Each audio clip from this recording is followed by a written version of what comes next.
Hello,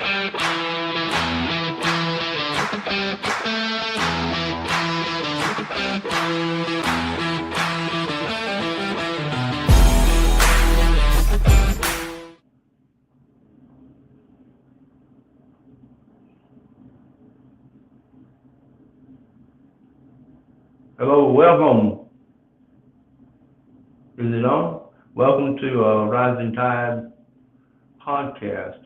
Uh, Stover and Kyle, I'm not sure it's on, but anyway, let's get this show started. My name's Dean LaBay, LA-V-A-Y. I'm in New Orleans, and basically, I've been on a lot of podcasts, but I've never been a host, so this is my first time, so please bear with us as we try to get this thing going.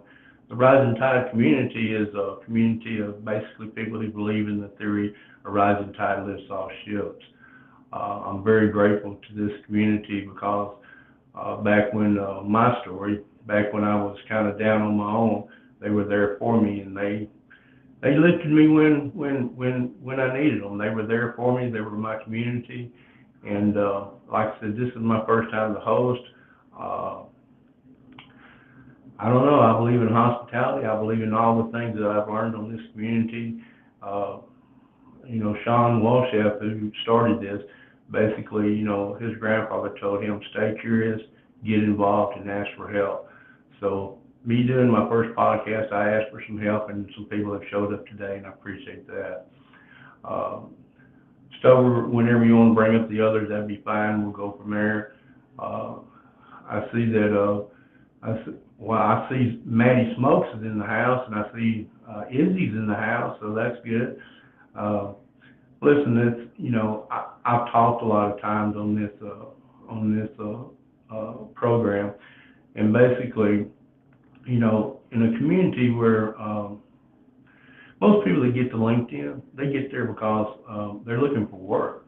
That's how I got here, and I connected with a guy named Shawn, and Shawn asked me to come on a place called Clubhouse back in the day. And from there, the community's grown. But more than that, my skills as far as being able to tell a story have improved dramatically. And I'm just so y'all know, I'm in New Orleans. I'm broadcasting from a place called The Shop. It's a workplace place. And I'm doing it by telephone, by iPhone. And I believe that the world should be transmitting by iPhone. I think we live in a digital world where anybody can tell their story. I'm telling my story from New Orleans on an iPhone on a podcast that's being broadcast right now across 7 different platforms. And there's never been a better time to tell your story than right now. Now, a lot of people see the potato in my name. They say, what's that about? What's that potato thing all about? Well, it's real simple. Back when I was growing up in a small town, 4 boys, mom and dad, 5 boys. I was 4 brothers, mom and dad. And, first time I slept over somebody's house on a sleepover, the woman made a meal. And in that meal was like ham, string beans, corn, and some cornbread. But what was missing was potatoes. At 9 years old, it doesn't sound like a big deal, but at 9 years old, I had never had a meal that potatoes weren't part of the meal. It was just a staple that we used, and I'm grateful for it. So what happened was a light went off. I had one of those aha moments that, not everybody eats potatoes with every meal.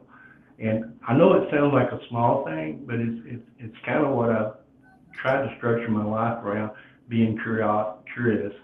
And the reason is this: if you don't know, you just don't know. And what happens a lot of times is these aha moments that you have, we have them all the time. They're all around us. I think the universe puts it in such a place that, they'll bring opportunities for you if you're looking for them. And so anyway, I appreciate y'all being here to help me start this off. And again, I am working from an iPhone. I do wear glasses.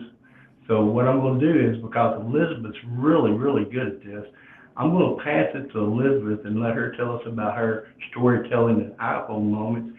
And then you remember how in Clubhouse we used to do popcorn, you'd call on somebody else and then they'd call on somebody else. Let's do it like that because I can't read all the names now. I see most everybody I recognize, but honestly, I don't want to get it wrong. So thanks for helping with this. And Elizabeth, tell us who you are, where you're, what you're working on, and what you believe.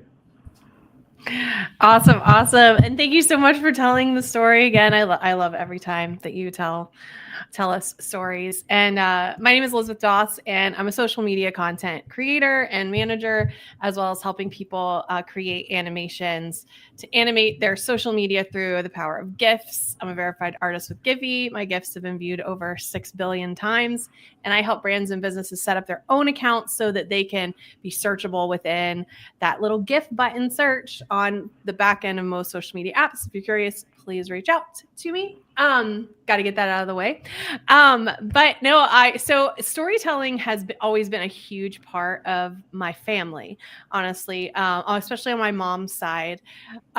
We would get together with my grandparents, my aunts would come, and they would just tell stories. And when James was getting his MBA, I would go over in the evenings and hang out with my grandmother, and she would fall asleep while we were watching Keeping Up Appearances.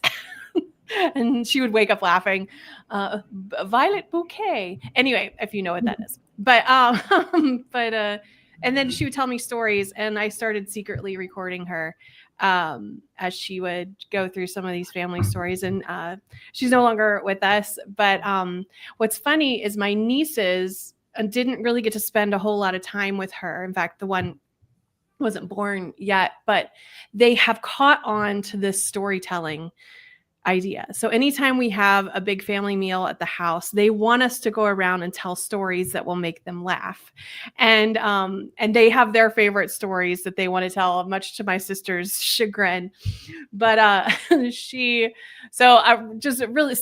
building the idea of storytelling in and around the family and creating this lore, I guess, and reviewing those things, it becomes a part of who they are. And my niece's favorite story to tell is my sister took them to Claire's, the accessory place in the mall.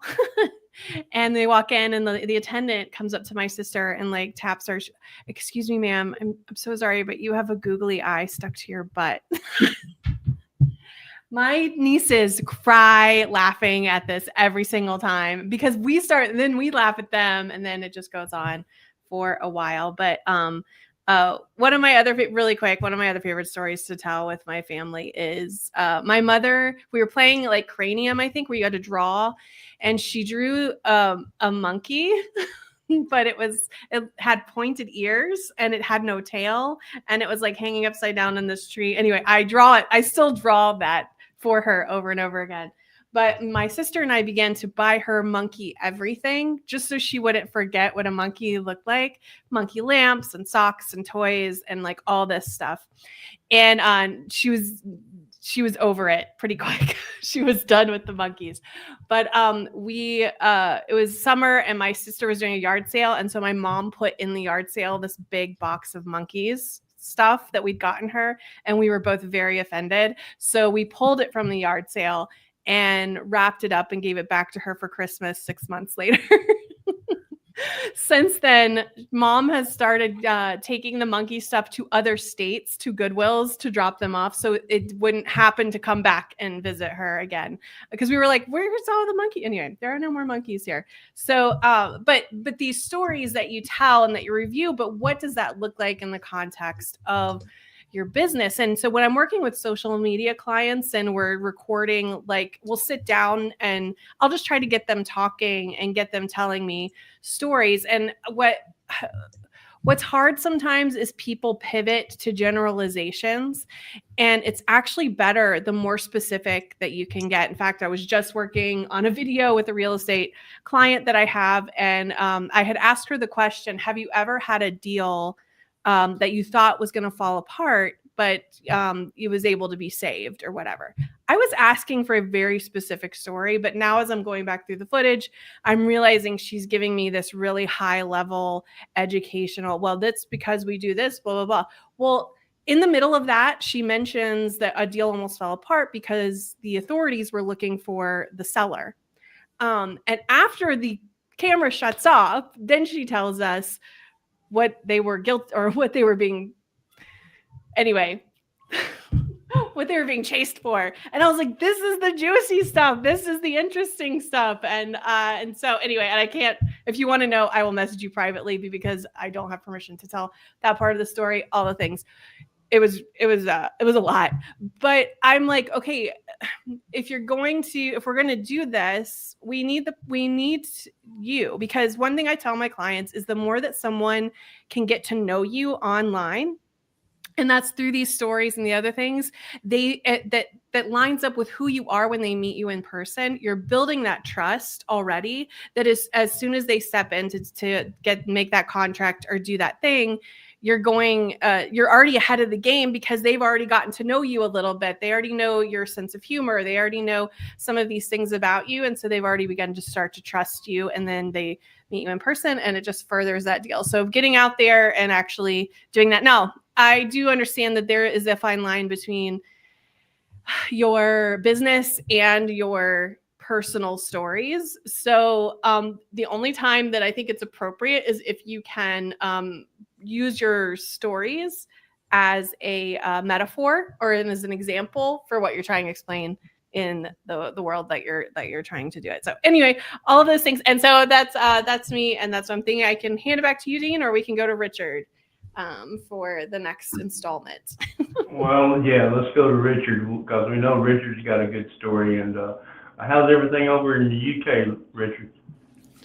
Hi, Dean. Thank you, Elizabeth. Elizabeth, I put a really good idea for a realtor story in the chat for you. If you get a realtor telling the truth on camera, that would be beautiful. The whole world would love to see that. Hi, I'm Richard. I'm in the UK, and I run a branding consultancy. We do coaching, mentoring, and training, and it's all about making people more amazing. And that comes through storytelling. I love storytelling. I challenge people to do it all the time. And one of the things that I try and do is use stories, either my own stories to inspire other people, or I use stories as metaphors to help them understand complicated stuff. And I'll share a couple of examples of what I'm talking about. Last week, I ended up in the House of Lords in Downing Street, which is our equivalent of Pennsylvania Avenue. And what I've done with my story is been telling it to my clients, been telling it across social media, but also in person, to try and inspire them to go, look, anything's possible. Here's how you get there. Here's how you can make this stuff happen for your business. And I think what's really great with storytelling is it's there to inspire people to create their own and to follow that journey. So that's one of the ways that I use my own stories and the own mad things that happen in my life to explain things. I regularly explain to people when Elizabeth came to the UK last year that we met up, and some of the conversations we had, and how I talked her out of coming to the town near to where I live and to go somewhere way nicer. But then I use that as a way in to help people understand some of the things that Elizabeth's told me in the past, such as, do you know what, Richard? You need to get on camera and tell stories that are really yours. And I think for me, that's where I think storytelling is really, really powerful. But then there's also a way that how can you explain stories that, how can you use stories to explain really complex things? And one of the favorite things that I do with businesses is talk to them about, okay, how can we improve your clarity? How can we improve your confidence? And one of the things that people really struggle with is process in their business. And one of the things that I do is literally has anybody seen the movie The Founder, the Michael Keaton one about McDonald's? It's quite an interesting film. It's quite dark because Ray Kroc steals McDonald's from the nice McDonald's brothers, but skip over that bit. There's a bit in the middle that's absolutely beautiful where the McDonald's brothers are explaining to Ray Kroc how they created food in 90 seconds. And there's this beautiful scene where they go onto a tennis court and literally draw their kitchen with chalk. And then they redraw it and they get everybody to go, right, you stand here in the kitchen, you stand here. And I literally show people that 3-minute story and go, how can you talk about your business? How can you do your processes in a way that is as simple as McDonald's tennis court. And it's I'll get the clip and put it in the chat to share, because it's a really beautiful way of explaining how you can improve your processes to make your business run more efficiently. And what's so beautiful about the McDonald's movie is in the 2-minute clip, it shows you business process reengineering in a way that helps people understand it. So for me, if I'm using storytelling, is to inspire others and to show really complex things in simple ways to help people understand it. And I'll go and get the clip from the movie, because it really is a beautiful thing. And I'll tell you who is good at telling a story. My friend in Atlanta. Good evening, Hildy.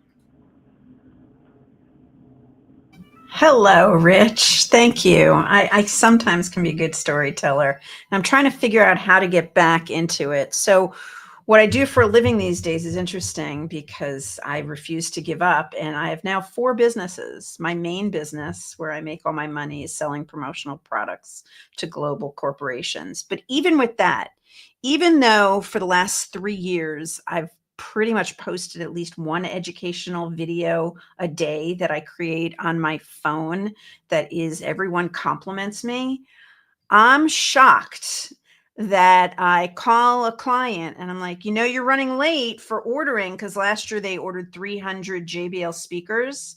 And she said, oh, we just decided because the owner's daughter rides horses that we were going to order bottles of bourbon with the horse on the top and have them laser etched.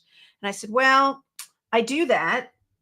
And I've done videos on that, and I probably could have saved you money. So it shows you no matter how many stories you tell, no matter how many videos you make, it still doesn't always get to the people that you want it to get to. So I lost a $40,000 order. So besides selling promotional products, I teach Mahjong, which is a huge deal these days. Everybody's learning it. And even men. This started out as a men's game. Then it got adopted by mostly Jewish women in the 60s here in the United States. But now everybody's learning. And the reason people are learning is it's so hard to learn. It takes a minimum of 8 hours to learn how to play Mahjong, that people are seeing the benefit of how it allows your brain to stay young and not get old. It helps fight Alzheimer's and dementia. Amazing. So that's second. Third, because I work from home, and it seems like everybody's buying dogs these days, even though they work a 9-to-5 job. So when they go on vacation, the idea of somebody who works from home to love on their dogs while they're away is huge. They don't want to board them, and they don't want somebody with a 9-to-5 job. They want someone to love on their pets. So I make pretty decent money just cuddling a dog while I'm working. Then my last one is Gotta Sing Events, which is basically a sing-along company that I've got people in New York, Chicago, Florida, San Diego, and Atlanta all wanting me to come to them and set up in a restaurant on an off night and give people a new reason to come out. And the idea of singing along together to songs that people know is really resonating. And I'm looking forward to maybe talking to the group in, I don't know, a year about what I need to do in order to franchise this, because that's currently my goal. So storytelling through phones, I do it. I love it. Unfortunately, September 21st, I broke this hand. And to tell you that I'm sitting here right now, not in pain, would be a lie. And hopefully when I go back to the doctor tomorrow, he'll explain it to me. But I did have titanium plates and screws put in, and I just have no mobility in this hand. This hand can't. See, this can't. It doesn't. So if everybody could send me a Christmas blessing of a pain-free left wrist, I would really appreciate that. And I'm going to pass this off to Kyle. What's up, everybody? Love all the stories so far, and I gotta say, Hildy, I need to figure out how to get paid to cuddle dogs, because that sounds like the greatest gig of all time. I've got 3 little puppies at home. One is far too big to come sit on my lap while I'm working. But yeah, let me know where I can sign up for that, because that sounds like a great gig. No, but thank you, Dino, for hosting today. I got to tell a quick story about Dean. We've got our weekly meeting with the whole team at Cali Barbecue Media. We do once a week everyone on the production and editing and all across the ecosystem. And it has in recent weeks become tradition that Dean is the one that sends us off with a motivational pep talk at the end of it. And I think I can speak for the rest of the team and say all of us are ready to run through a wall at the end of those calls. So we love having Dino around. We love the energy and the good vibes he brings across the board. So appreciate you hosting today, and grateful for you, Dean.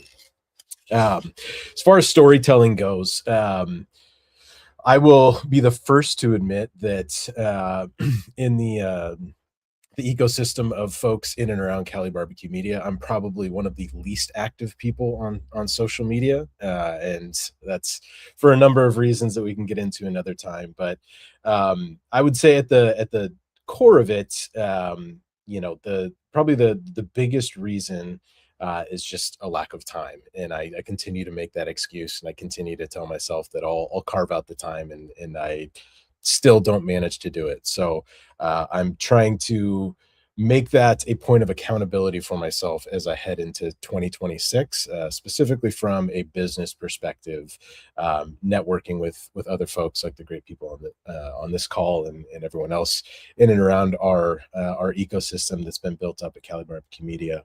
That said, one area of storytelling that I sort of embarked on during this last year that I, unfortunately, for a couple of reasons, which I'll explain in a minute, haven't been as active on recently, but I started an Instagram channel for my garden. My garden is like the number one hobby I have outside of family and work. If I'm not, doing one of those things, you can probably find me in the garden. And it felt like a natural progression because I started my garden back during COVID. I needed something to get me outside and get some fresh air in my lungs where I could do so safely. So it started with one little garden box, 8x2, and it's turned into, I think I've got a dozen boxes in my front yard now, and several hundred square feet of garden space. And it goes pretty much year round. Thankfully, we're in San Diego, where we're in a climate that is pretty conducive to growing most of the year. It doesn't really get cold enough to have to completely shut it down. But what's cool about it, like I mentioned, I started during COVID. And so really the way I learned how to garden and learned most of what I know about gardening was through content on the internet. That was watching YouTube channels, that was watching Instagram feeds. And it felt like a natural progression that, like I've learned a lot of cool stuff, and I would love to share what I have learned, the good and the bad. And I think that's my favorite part of it is, as much as I love like sharing the success stories of the beautiful tomatoes and all the delicious crops that we pull out of the garden, it's kind of fun to share the not so glorious stuff as well. And that's been something I've tried to lean into, because I think that we've all experienced to some extent or another, just the social media life, right? And everything's sort of curated to be exactly what it's supposed to be. There's a lot of thought that goes into every post that you see on your feed. And I think that there's something to be said about just letting it be and just having a sort of a real approach to it, and not only telling the successes, but telling the failures as well, of which, trust me, there have been many in the garden, many failures in the garden. So I find that to be something I find myself gravitating towards a lot more. Is it's not hard to go find the success stories. It's not always easy to find the failure stories. And I think, something I teach my children often, when they make mistakes or they're feeling down on themselves for making the wrong choice is, this is how we learn. We all know that. And I think it's easy for us to forget it. So a lot of times the failures, the things that I've learned from the most are the things that I failed at. Of course, I want to grow the big, beautiful, delicious tomato, but it doesn't always work out that way. There's a lot of other factors in play. So bringing that all back and tying a nice little bow on storytelling, I think, the word authenticity is probably overused these days, and I think maybe used in disingenuous contexts at certain points in time. But I think storytelling does have to come from that place in the truest sense of authenticity of telling the full story. So Kyle, I think you said a lot of really interesting things. The bit about the failure part of it, And coming from a family of horticulturalists, I've seen that very in real life. What's really interesting is last week I got filmed and I did a reel and it's really exploded. It's been one of my most successful reels. Yeah. And you watch it and it's really professional and it looks fantastic. It's the kind of thing that Elizabeth's been nagging me to do for years. And I was showing a client this week that reel and I said, look, this is really good. See what I did there, Elizabeth? Bit of real humor. The second one. But what I also did was I showed them all the crap ones that I made at the start. Yeah. And I showed them all the failures because I think there's this little bit where people see social media and it's just utterly perfect. Mm-hmm. And by showing them the crap ones as well as the really good ones, it sort of shows that progression of crawl, walk, run. And I think it's really interesting that you're teaching your kids that, because I'm almost thinking to myself, yeah, I'm teaching my clients that.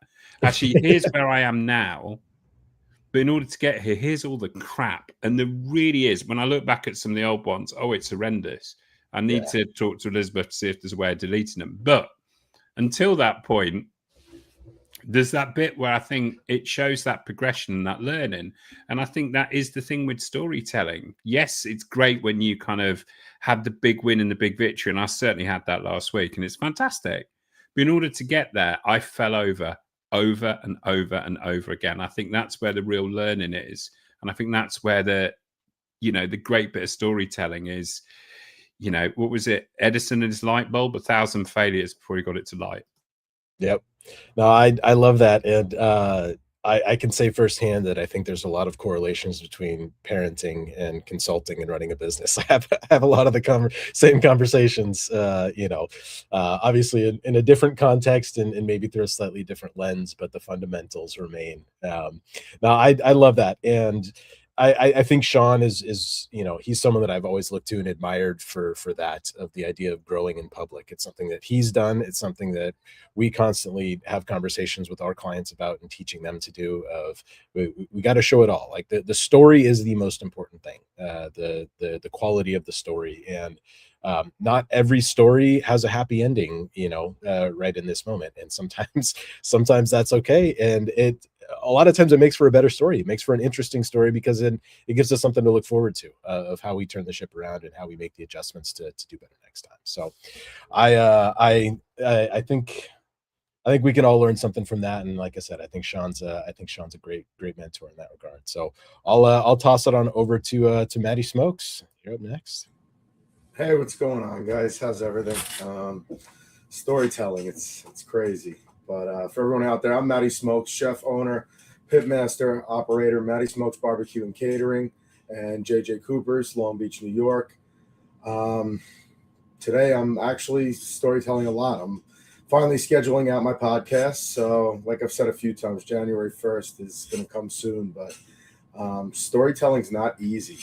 Like Kyle was saying, it's like we always say we don't have the time, but I don't know, since hanging out with you guys, I've learned I just now record everything. And even when it doesn't come out the way I want it, or isn't the way it should be, sometimes that does well. And it just magnifies like wild. I mean, take a video of me cooking a few burgers and people think it's the craziest thing ever. And I get a couple thousand hits. And then I spend 3 hours on a reel and I'm lucky to get 5 views. So exactly. So we're just out here and we got to story tell every day and give our experiences. And who are we to tell other people what they care about and what they want to watch? It only helps to magnify what I'm doing. And if I put up a picture of a steak, it's one thing. But if I sit there and show you how I cook the steak, it obviously does a lot better. So you guys know the story. It's living every day, being as authentic as possible, and showing our everyday life as it is, because there are people out there that kind of just scroll all day and watch what we do and help magnify what we are doing. All right.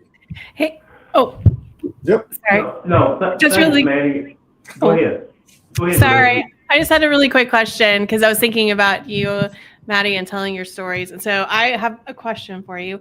Do you have a moment when you remember maybe one of the first times when you cooked something and you watched someone eat it? And and it hit you like, this is what I want to do? Like, one Oh, of the things. definitely. I mean, when I So first do opened you have a the memory? barbecue Yeah. business, when I first opened the barbecue business, I wish I had it all on tape, but when you'd show up to an event and cook a pig in New York, and most people haven't even seen it, and you start doing a carving station, and everybody starts shredding away at it and saying how unbelievable it is. But the problem in my life where I always made the excuse was I didn't have the time because my hands were, I was cooking, I was dry rubbing, I was cutting, I was the carving station. And it was almost like, who tapes this for me? Because now, okay, I got to take the gloves off. I got to set up a tripod. The tripod was the wrong angle. Somebody tape me. And then, the other day I had a guy tape me carving. I had like 18, 20 turkeys that we were carving. And the whole time he held the camera sideways. And like all the footage is just not good. And there's still just that difficult boundary of saying, like, who gets me the footage of what I'm doing, or I've got to get more people doing what I'm doing and now start taping them because I'm the one that's getting a little better at the controlling of the media. But there's plenty of moments I wish I had on tape that I don't. They would be viral moments at this point. Well, and you could even reenact some of those is kind of what, like, even if you don't have it in that moment, like, get a little bit, but there's always a teenager around that knows how to hold a phone and film. I'm just saying. One thing that we would do is the restaurants that I've helped out with their social media is we would kind of ask around the staff, because there's usually at least somebody that's interested in doing it. And starting to make that incentivized, kind of for them, that like, hey, if you catch some footage of a busy day, you have to be careful about people's permissions and filming people and all that type of stuff. But maybe they get to go home early. Maybe they don't have to reset for the next day or something, like where you incentivize them capturing content for you and sending it, and having like a general Google Drive where everybody can just keep dropping the content that they're anyway. But it is that planning ahead. But at the restaurant, we did instate that a little bit. So I've got one hostess that's been doing a lot of taping with the Google Drive. And then on the site at the barbecues, I've been definitely encouraging. That's kind of where I'm starting to get a lot more of the footage from, is without a doubt, guys, we grow as a business, we grow together, we'll all make more money and do better. This needs to be a part of our model. So, and also, like, even the other day, it was just being in my car on the way to the barbecue. I just turned the camera on and started talking about my menu and what I was doing that day. And it actually did better than most of the videos I put out there. And it was not anything special. Hey, Maddie, let me ask you something. We met at NRA in Chicago, but what was the aha moment for you when you decided to go all in? Because there's a lot of people that's been there in our community, and they stick a toe in, but they don't go all the way in. What was that moment that you found out that, it's not about return on investment, it's about cost of inaction, knowing that if you didn't do it, somebody else going to tell your story? Do you know when that happened?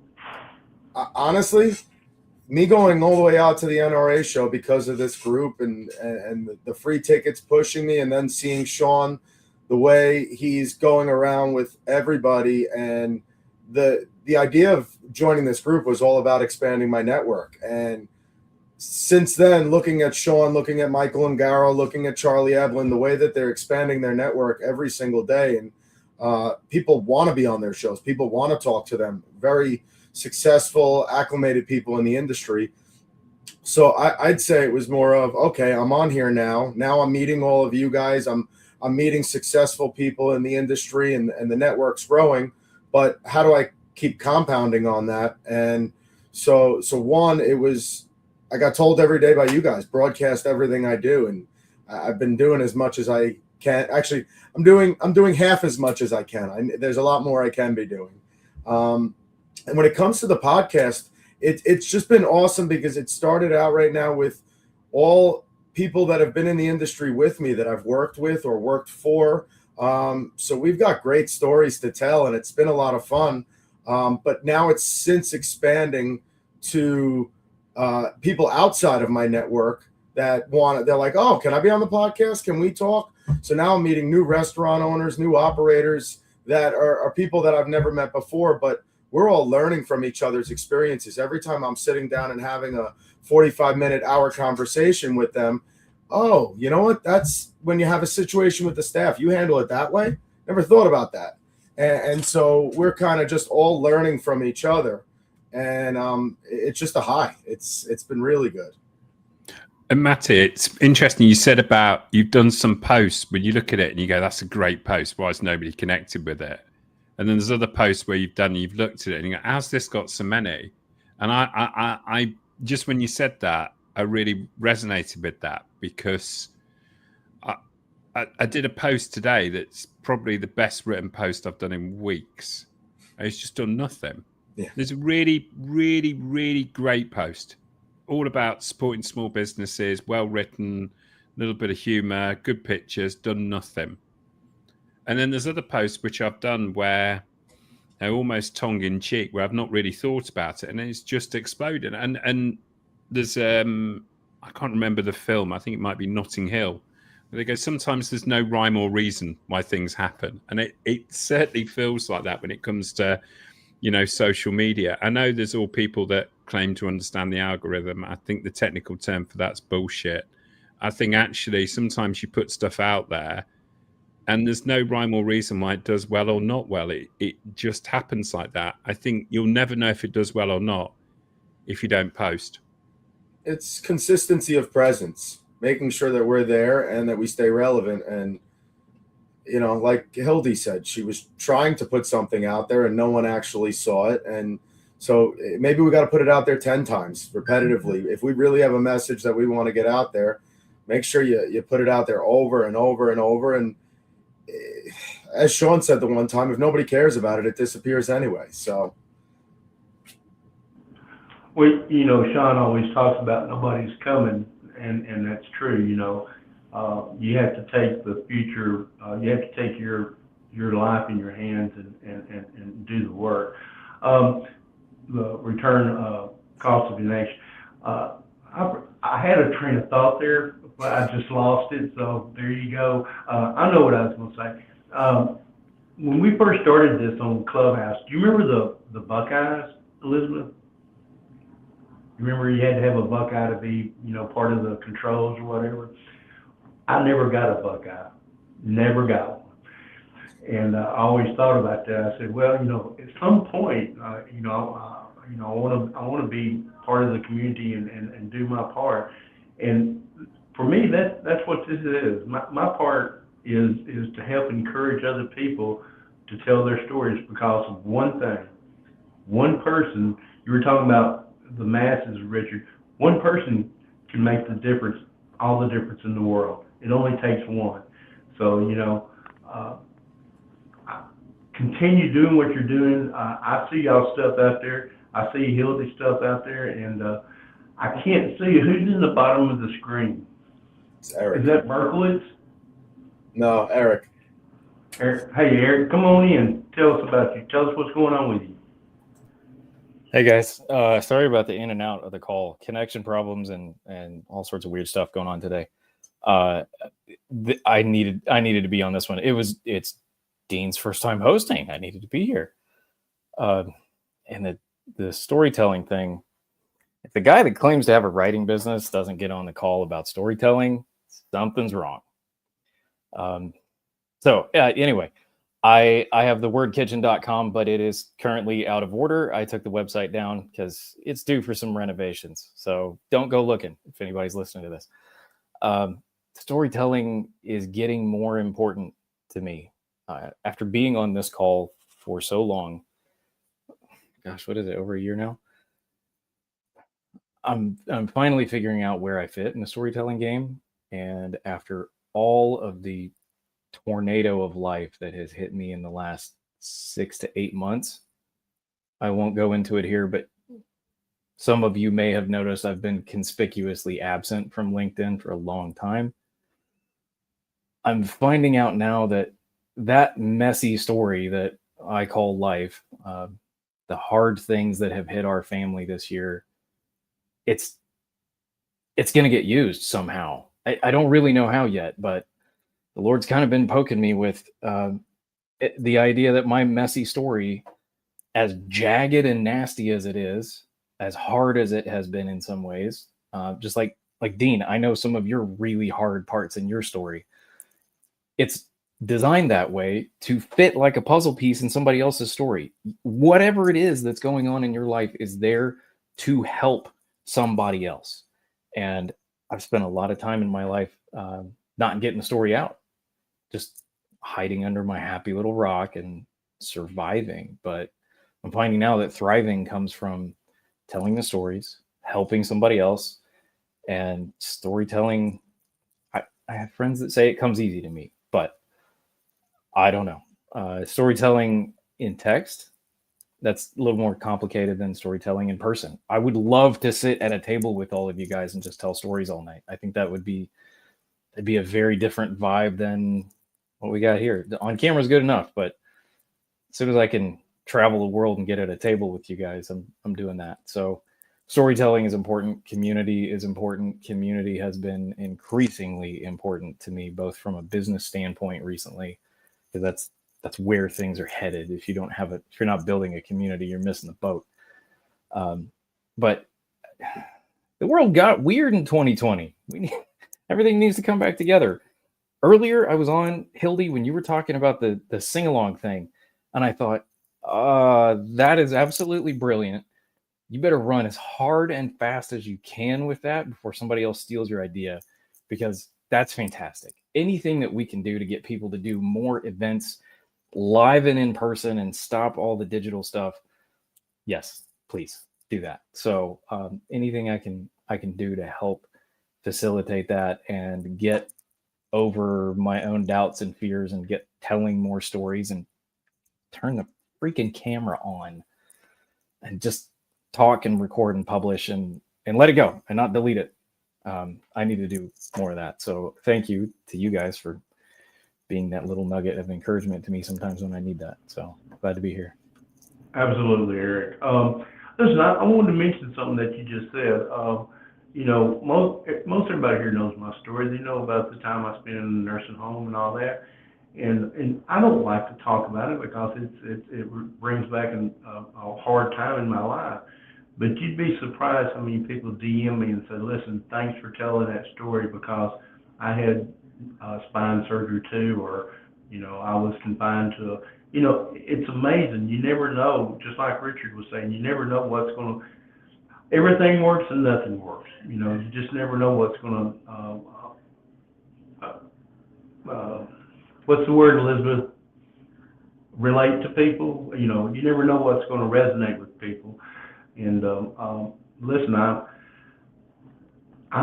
without this community, I know that I wouldn't be in New Orleans. I mean, I know that. I know that I wouldn't get to see my daughter every day. Listen, I'm living my best life. I'm 65 years old.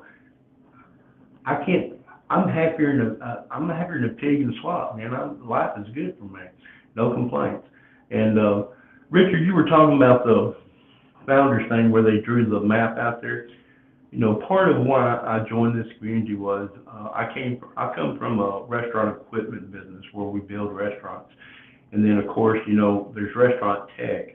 Well, what I want to do, or what I'm trying to do with my stories, is I'm trying to get the people that do restaurant tech to talk to the people that build the restaurants, because right now they don't. Even in 2025, fixing to be 2026, they just don't talk to each other. If you start that conversation before it begins, you can tell the stories about how successful restaurants, businesses, it didn't have to be, when I say restaurant, just slash that and put business, how they can get together when they start telling each other stories. Because, we talk about B2C and B2B. It's all about telling your story and how it, just like Eric said, how it fits into the puzzle of the person you're talking to. When you're out prospecting for people, I promise you, if they know your story and if they can understand your story, it's not a cold call. It's a warm lead, because at least then they know a little bit about you. You've built that trust and you can have that conversation. It doesn't say that they're going to buy from you. It just says you're going to have a conversation and maybe they'll understand a little bit more about you. And if nothing else, you can always look at the referral from it. I enjoy watching all y'all stuff, and like I said, Richard, you definitely got a take on things that is different than most people here in America. But anyway, I love you, brother. I think that's one of the things about, if you think about the world now, is you can have a conversation with people in multiple different time zones at once. And I think what's really interesting is not only telling stories, but listening to stories. You know, it was a real pleasure last year to sit down with Elizabeth and James face to face, like Eric said, in person, where you just swap and listen to stories. And I think what's great about the digital world is it allows us to access so much more information.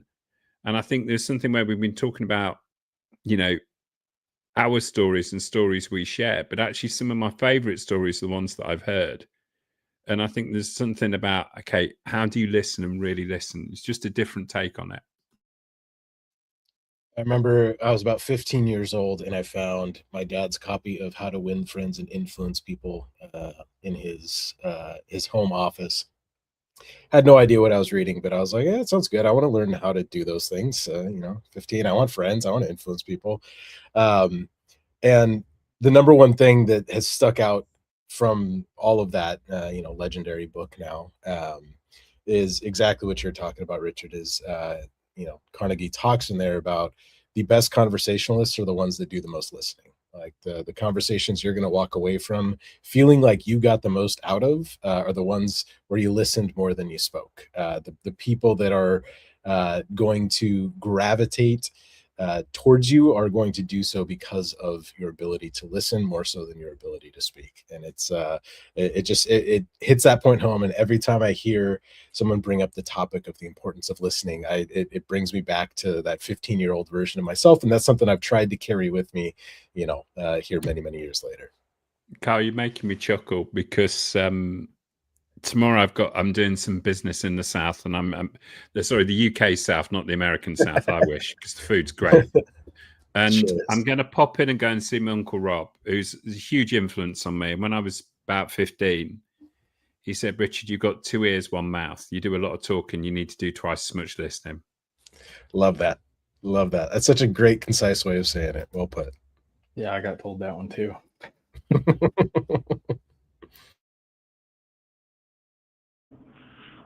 Well, Hildy, what you got? I know you got something else. I can see the wheels turning. No, the only thing I can say is it's very helpful if people sign up at gottasingevents.com. All that's there right now is sign up so that you know when we're in your area. But if people know of restaurants struggling or venues that are cabaret type style that would lend itself to a sing-along, me and my business partner are reaching out and working on those details. And we're going to have a cover charge and then a minimum at the restaurant. So I would love for everybody just signs up, and that way when we're in your town, you'll know, or if you know of a place, please reach out to me directly at hildy@gottasingevents.com and we can figure out a way to make it work. But I do believe sing-alongs are going to have their time, and hopefully I'm on the beginning of it. So thanks, Dean. Hildy, when you're ready, definitely reach out for Long Island. We're already in talks on Long Island. My business partner lives in Westchester, and there's a restaurant that was on one of these calls. It was like, we need you, we need you. But yeah, she's looking for a venue. The venue needs to be a place where you can feel the other people singing. The last place we did was a bar, and everybody was around the bar, so you couldn't get the energy that you need from other people around you singing, because you don't want to hear anybody singing. That's the concept, right? It's the opposite of karaoke. It should be one big loud voice. So if you have a really horrible voice, nobody's going to hear you and nobody's going to care. So that's the concept. And who doesn't want to sing out loud to the whatever theme it is, whether it's women's songs, whether it's Bruce Springsteen, whether it's the Beatles. There's so many different ways that we can do our sing-alongs. And most of the time we have a screen with lyrics too. So it makes it a little bit harder for me as a business owner, but I don't care, because there's something about knowing the words and then you forget them. But if the words are on a screen in front of you, then maybe you'll sing a little louder. Thanks. Okay, so let's look at the time. We're getting close to the part about tips, homework, and takeaways. So let's do that. Don't forget, we got a show on Friday. I think Ward from Red Onion is going to be presenting on the Rising Tide pitch off. So, Don't forget that award with Red Onion. He'll be here. Let's start with Eric. Eric, we're going to do this on popcorn. What we're going to do is your tip, takeaway, or homework, and then pass it off to somebody else. Thanks. Tip, I guess, would be share what you think. It's okay. Sometimes it'll stick and sometimes it won't. I keep getting notifications on LinkedIn for a comment that I left on a video about public speaking. It was a public speaking coach. That has nothing to do with anything that I do. And I keep getting notifications about this comment that after a year is now up to 3,300 impressions or something. What? I'm nobody. I was just running my mouth and being funny, and everybody took this as like, that's actually really good advice. So you never know what'll stick. Just keep being you, be real, share stuff, try it, and who knows? Just hold your head high and roll the dice. Popcorn. I don't know. Kyle. Awesome. Love it. Yeah. Homework assignment. I'm assigning it to myself. Do a better job and get ahead of planning in 2026 for a better social strategy for myself, both from a personal brand perspective, from a business brand perspective, from a networking perspective. I am giving myself that homework assignment, and I will throw it out there as an open-ended homework assignment. Open book study, whatever you need to actually get the job done, to anyone else that needs that motivation as well. Now's a great time of the year as we head in. Things slow down a little bit here. We get into the holidays. Good time for some reflection on the past year, and then obviously looking ahead. So that's definitely high on my priority list, and I would encourage all those out there interested in doing so to do the same. Izzy, I'll pass it off to you. Great. Two things. One, I will always mention whenever we talk storytelling, Matthew Dick's books of Storyworthy, which is about telling personal stories, and Stories Sell, which is about how to tell your business's story. And you can get the audiobooks for these on Audible, or like I use my library app and listen to them for free. Listen to them though, because he's hilarious. Or you can go to YouTube and look up Matthew Dix and watch his moth stories. Hildy's talked to us about the moth before. And anyway, he just has some really amazing stories out there. And he talks about these 3-second moments. We think that stories need to be this big, elaborate thing, but a lot of times it's the smallest moment that in your story that people relate to the most. And so I say that, but I want to just really quickly to Kyle and to anyone else who's trying to think about, how do I approach this for my social media? Like, what's the strategy? First off, what is the lowest barrier of entry for you? For some people, it's writing. They do a better job with pen and paper in their hand, and they can write out their ideas.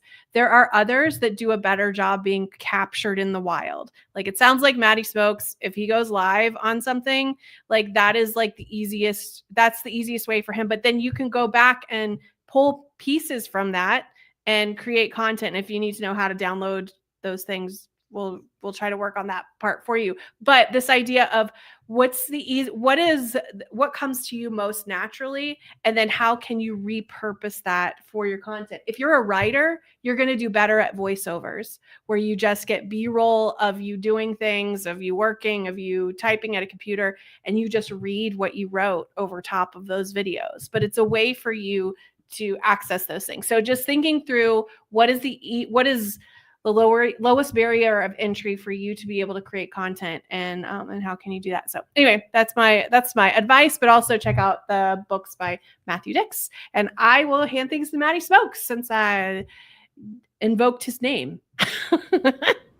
Funny you said it, because it's definitely a takeaway of mine. The barrier of entry, like the live thing, was just more of, okay, I don't have to edit this. I don't have to look at it. I don't know what's going to happen here, but whatever happened, it went out, and I learned people liked it for whatever reason. So it was just kind of, I was overthinking it. So for me, it's definitely this year, my homework is not to overthink, just broadcast it, pivot as I'm doing it, and learn what works and continue doing more of that. So, I infer that on everybody else as well, to kind of just figure it out. It happens, and some days something will work and other days it won't. And you can't wrap your mind around it. But if you think about it too much, you're not going to get anywhere. Thanks, guys. Richard. Yeah, thanks, guys. I just want to shout Dean out on his first presenting. Top effort, Dean. I think there's a bit where, you got such a great voice. You'd be doing this more often. Forget them Californians and their barbecue stuff. Let's have a bit of Dean's voice on there. It's just great to listen to you. And I think there's a really interesting concept when it comes to how people hear stories around the concept of music, words, and dance. And music is your tone of voice, your accent, the way that you talk, the speed. You can slow it up. That's about 30%, 35% of what people hear. The dance, that's your body language, the energy, the kind of, again, often people think of politicians, that's 45, 50%. The actual words are only about 10% of what we actually hear. It's the music, the rhythm, the tone. And I always think of music, words, and dance when I listen to Dean telling stories. Thanks, Richard. I appreciate that. Well, here's my tip, okay? Do not drink coffee in excess before you get on a live podcast. Okay, that's my tip. And my takeaway is real simple. We're better together, guys. I love this community. I love who you are. I love that we're engaged, and I love that we support each other. We're building a community that's going to go long, far beyond 2025. 2026 is not, listen, it's nothing for a stepper like us. We got it going on, guys. We support each other. We got it. And the thing is, this wouldn't be possible without you. This community does not work without you. That's the thing. We're better together. So, Hal, I don't know if this is where we sign off, but the coffee thing, seriously, I got to go. So anyway, thanks. And I'm signing out. If there's anything else to do, Kyle, you'll just have to take care of it for me. Appreciate you. We're all good. Thank you all. Appreciate you guys joining today.